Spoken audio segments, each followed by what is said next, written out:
bowl of your stand mixer, you will want to add in your 2 pounds of powdered sugar. You want to make sure that your bowl is completely grease-free.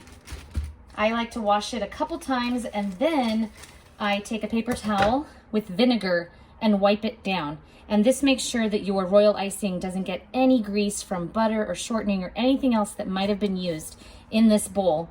Otherwise, it will not set up hard and you will not have a nice dry cookie after you do your design. So you want to put your powdered sugar directly in the bowl. It's nice that it's all measured out already, 2 pounds. Then you'll want to put in 6 level tablespoons of your meringue powder.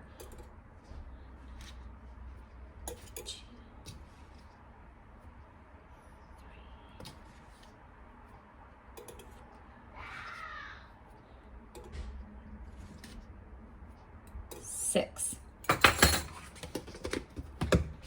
Meringue powder can be found at Michael's or Walmart or even online, and there are several different brands. I tend to use this one since it is readily available at my local grocery store. It is the Wilton brand. So then you want to combine those.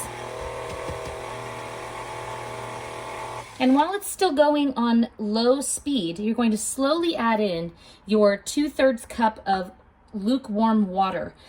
You do not want to add all of it because based on where you live, the temperature, the humidity, everything can affect how thick or how thin your royal icing will be. So I have 2/3 of a cup of lukewarm water, and I'm going to just slowly start adding that in, just a little bit at a time.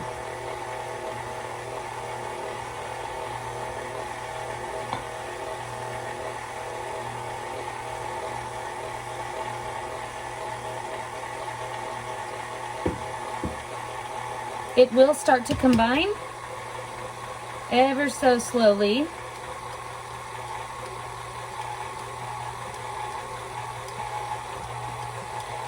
And I know that it's going to be very thick, so I'm going to keep adding a little bit more. I still have some left. A little less than a 1/4 cup remaining.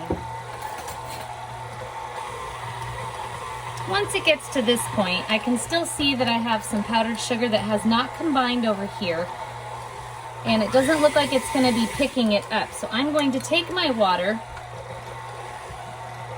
and kind of run just a little bit off the side there so that it can start to combine. I still have some water left. Even this little bit can make a huge difference in your royal icing. Once it gets to this stage, I'm going to bump up the speed to about a medium, about 4 or 5, and let it beat for a little while. It does tend to be, as you can see, slightly off white. The more I beat it, the whiter it will get. But I also like to add in a squirt of my AmeriColor Bright White food gel, which will enhance the brightness and also help to control any bleeding that might happen between colors once they're on my cookie.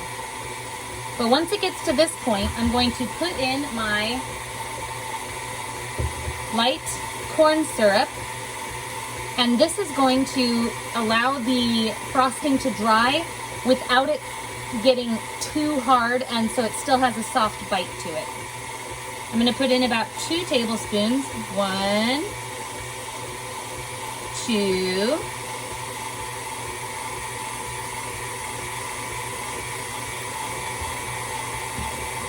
and this is also the moment when you can put in any of your extracts. I have clear, imitation clear vanilla, and that's so that it doesn't dye my icing, because if you use your regular vanilla, which is brown, it will give your icing a more ivory look. So you want to use clear if possible, but even if you use the brown, you can still use the bright white. And I just like to put in a couple of teaspoons. If you want, you can add in, depending on the season, a pumpkin spice emulsion, a coconut emulsion. I also have a raspberry emulsion. That would be really nice for Valentine's Day. Or a red velvet. And you can add this directly to your cookie dough as well to make a red velvet cookie.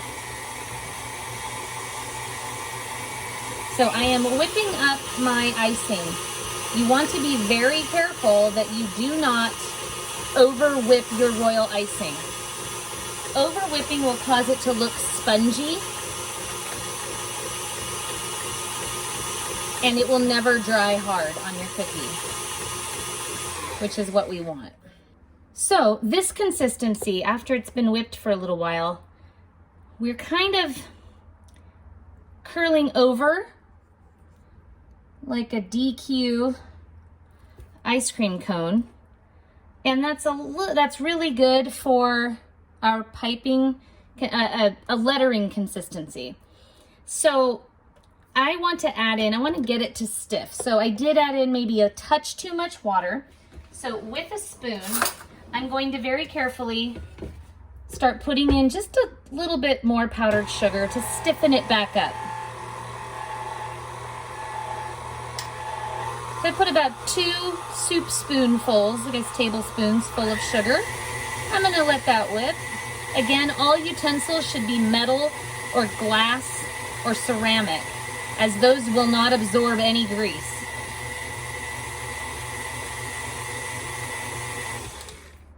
Let's check this out. I'm gonna scrape down my bowls to make sure that I'm getting all that sugar incorporated.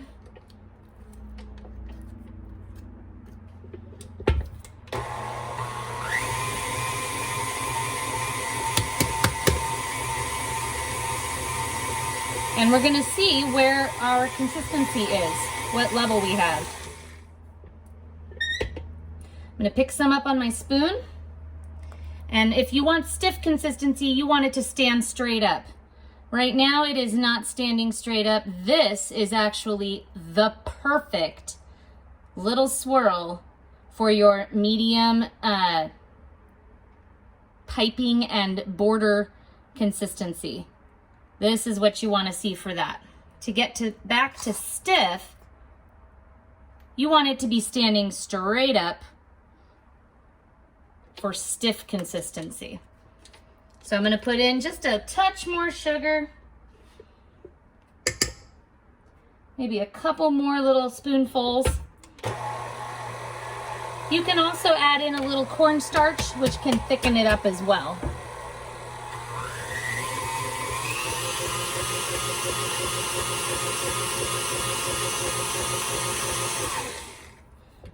All right, let's make sure we scrape this down.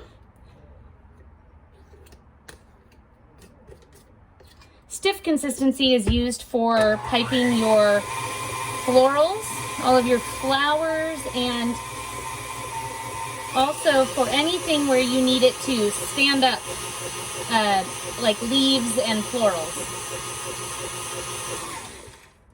Also, if you're doing some, we're still in the lettering piping stage. So it's not quite standing up yet. I'm gonna put in a little bit more sugar. And also, I went overboard on the water at first, so you can just add less water.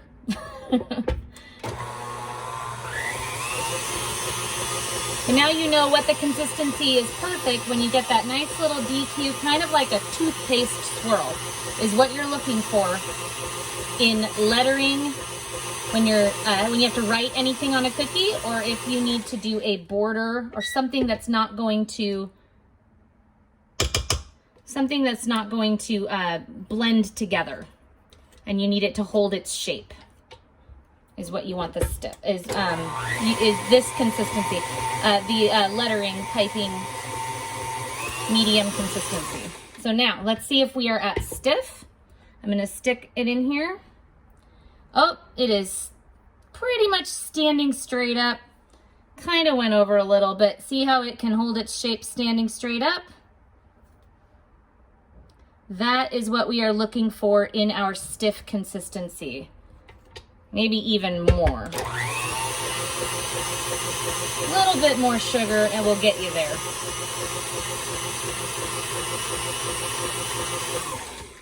All right. And then I will show you how to thin down your icing for the perfect flood consistency.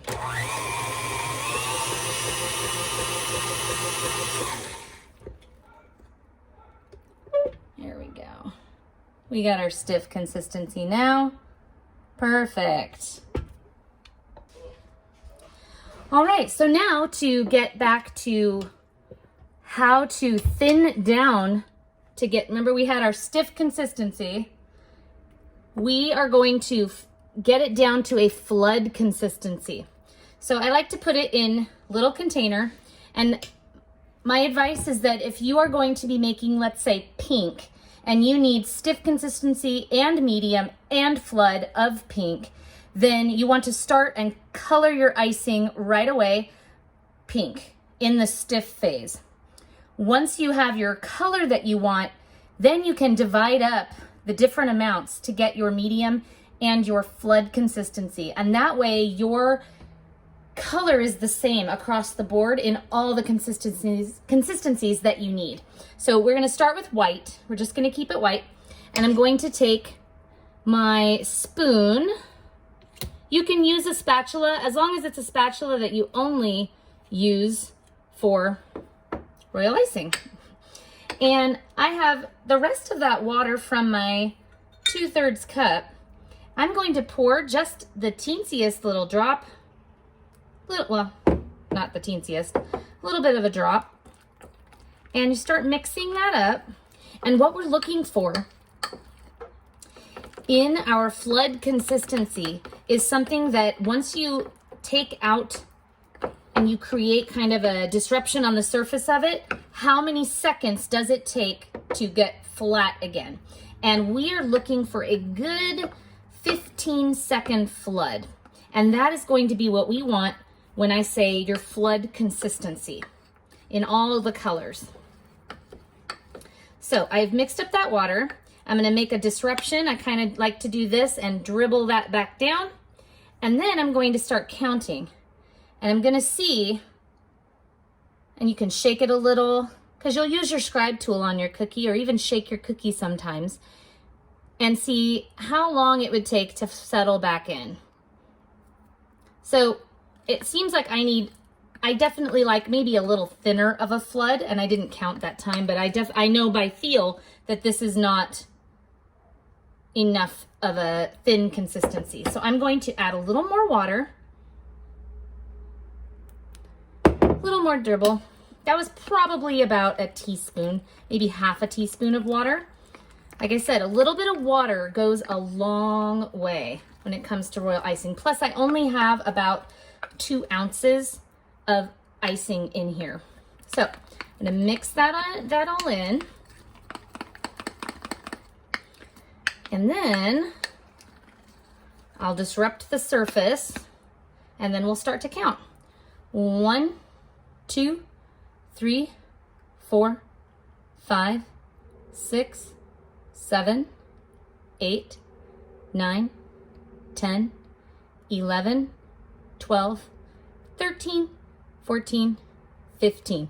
As you can see, it has pretty much settled back down all the way to where we want it with a little jiggle of my hand. And this, you kind of want it to be pourable, but also still poofy looking a little bit. And that is how you get to your flood consistency from stiff. Only takes a cup, maybe a teaspoon of water. So if there are any questions, feel free to drop them down below, and I can always help you out. Thank you so much.